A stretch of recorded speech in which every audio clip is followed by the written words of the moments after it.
Welcome to my channel, Bible Pilgrim, Inspire, Praise and Worship. Not sure I've been doing a lot of inspiring recently. It's been a long time since I've been on my channel, and I'm sorry about that.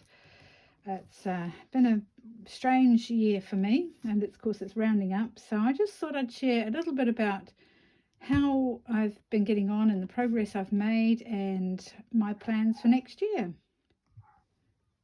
So first up, my goal was to read through my Humble Lamb NKJV this year.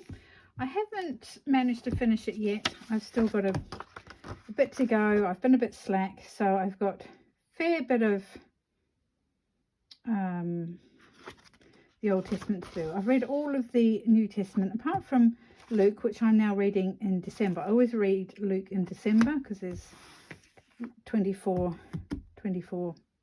chapters and 24 days leading up to Advent, up to Christmas Day. So yeah, I've sort of made a little bit behind in my reading the Old Testament. It is what it is. I'm not going to beat myself up about it. So my plan will be to continue reading in my NKJV until I have finished reading the whole Bible.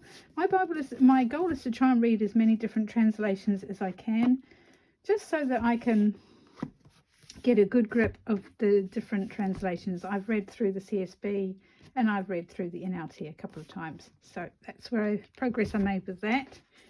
I was working through my Net Bible, and if I'd got all the way through that, that would have been another Bible I would have read all the way through. And I was making reasonable progress in here until I got to, I think I only got to about 1 Samuel 20, and then my study sort of ground to a halt. When did I last do it? September. But it was very intermittent. I started off really well, but then I got a bit slower.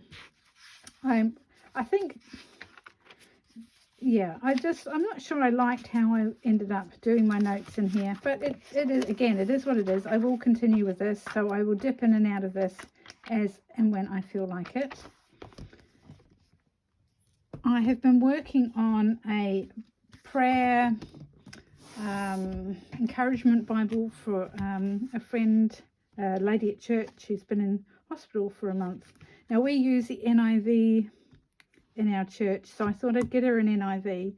The pagination's the same as the church Bibles, and although we haven't got many church Bibles at the moment, we still need to get some. We've got some old ones, but they're all a bit tattered now.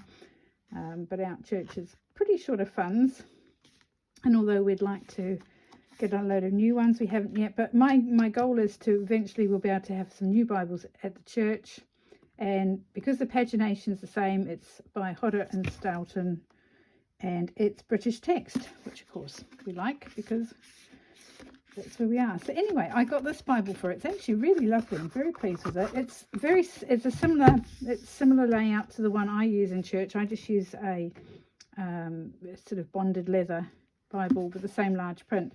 But this is absolutely beautiful. Very pleased with this. I will show you the ISBN. And it is zipped.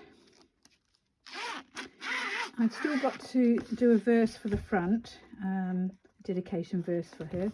And I've done 4 sections. So I've done healing, faith, trust and prayer. And there is obviously some overlap with those. And I have tabbed the pages that have those verses. And I have highlighted the different verses. So there's healing verses. So that's what I've done in that. Relatively simple and relatively clean. I just wanted to give her something really nice to encourage her. She's still in hospital, and hopefully this will bring her some comfort. So some might have 2 different types of verses on. As I say, in some of them there's quite a bit of overlap, but hopefully it will encourage her. And it's a nice size. It's not too small, but it's not too big. I wanted to get one with quite a large print as well, so that she didn't have any trouble reading it if the light wasn't brilliant. So that has been my little work that I've been working on the last couple of weeks, and hopefully it will be delivered to her later this week. So yeah, there's the ISBN there. It might be easier to read on that.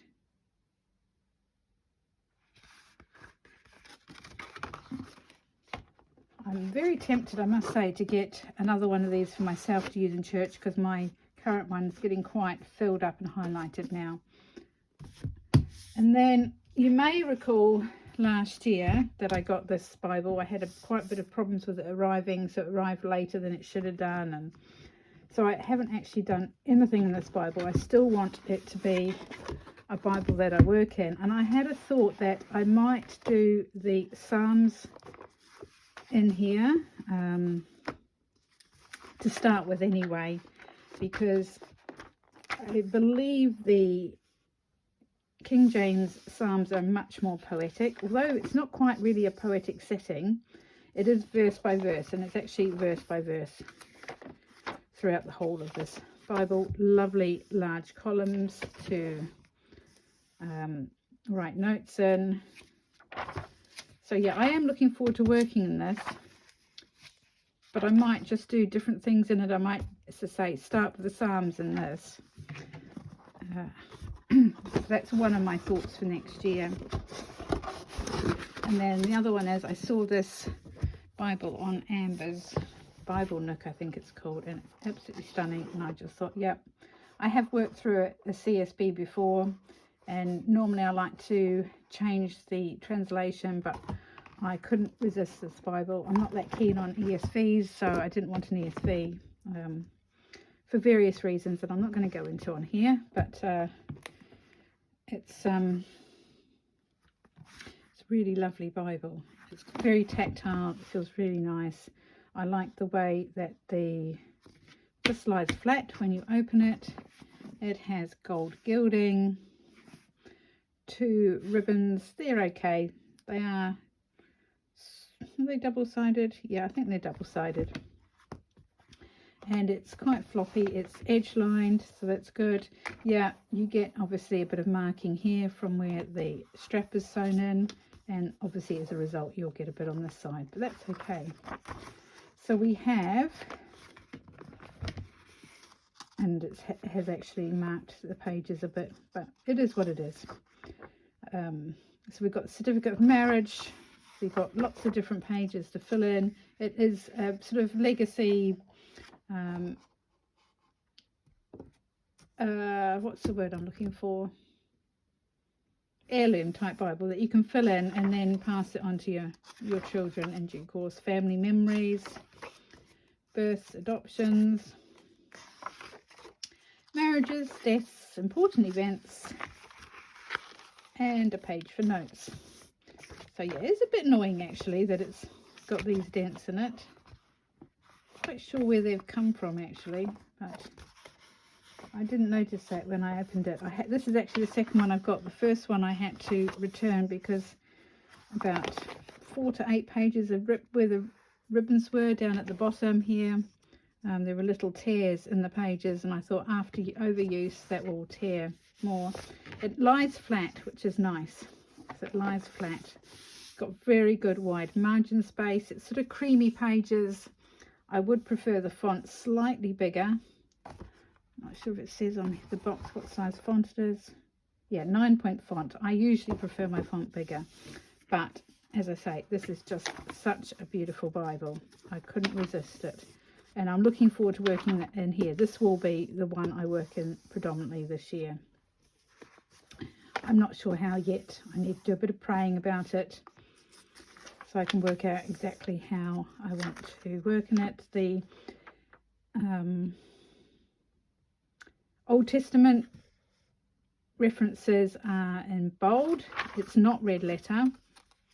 And I thought that would bother me at first until I realised that my first journaling Bible, which I still use actually for Bible studies at church, my Inspire Praise Bible, doesn't have red letter either. And I think actually when you're working in the Bible and you're highlighting and you're writing notes, it's probably easier not to. And at the end of the day, you could always do your own highlights. You could always highlight your own, do your own highlighting of Jesus's words.